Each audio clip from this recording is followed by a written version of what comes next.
Kursk's offensive, launched on August 6th, marked a bold move by Ukrainian forces. It represented the largest incursion on Russian soil by a foreign army since World War II, catching Moscow off guard. However, the euphoria of early gains has given way to a sobering reality check. The primary objective of the Kursk offensive was to force Russia to divert troops from the Eastern Front, particularly the Donbas region. This strategy aimed to lessen the pressure on Ukraine's hard-pressed forces in the east.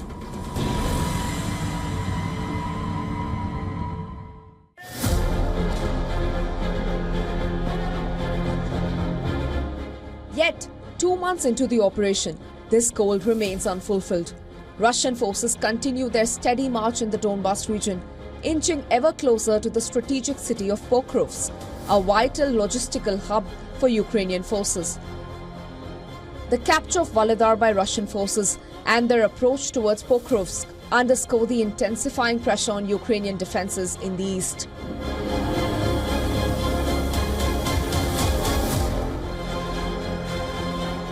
The failure to draw significant Russian resources away from the Donbas has left many Ukrainian soldiers questioning the wisdom of the Kursk gambit.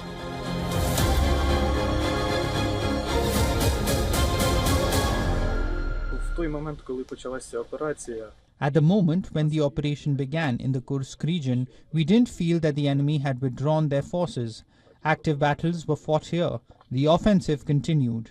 Maybe the enemy withdrew his forces from some other direction or from the reserves, but we didn't feel any significant changes here. It's not easy to get some rest here, and if we are talking about moral condition, I saw not that many people who can say that they are happy to be at war or that they are happy the war is happening. We are trying to support each other.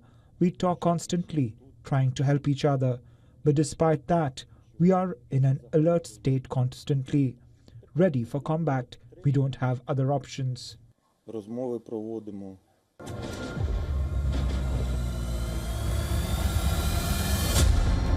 While Ukraine still controls much of the territory seized in the initial days of the incursion, the broader strategic impact appears limited.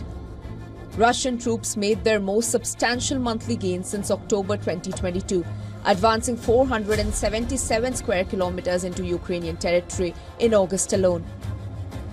President Zelensky is in Europe with a desperate plea for additional support. He met the NATO chief, the UK Prime Minister, the Italian Prime Minister and the French President to discuss his victory plan.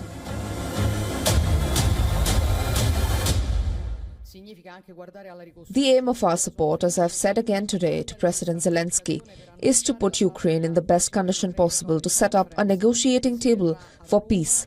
A negotiating table, as we have said many times, that does not mean surrendering, as too many have suggested in a cowardly fashion. Holding a slice of Russian territory could theoretically strengthen Ukraine's hand in any potential negotiations. However, with Russia rapidly gaining new territories and the conflict showing no signs of abating, the prospect of talks seems distant. Ukraine's primary ally, the US, faces an election that could see the return of Donald Trump, whose skepticism towards supporting Ukraine is well known. Bureau Report, WION, World is One.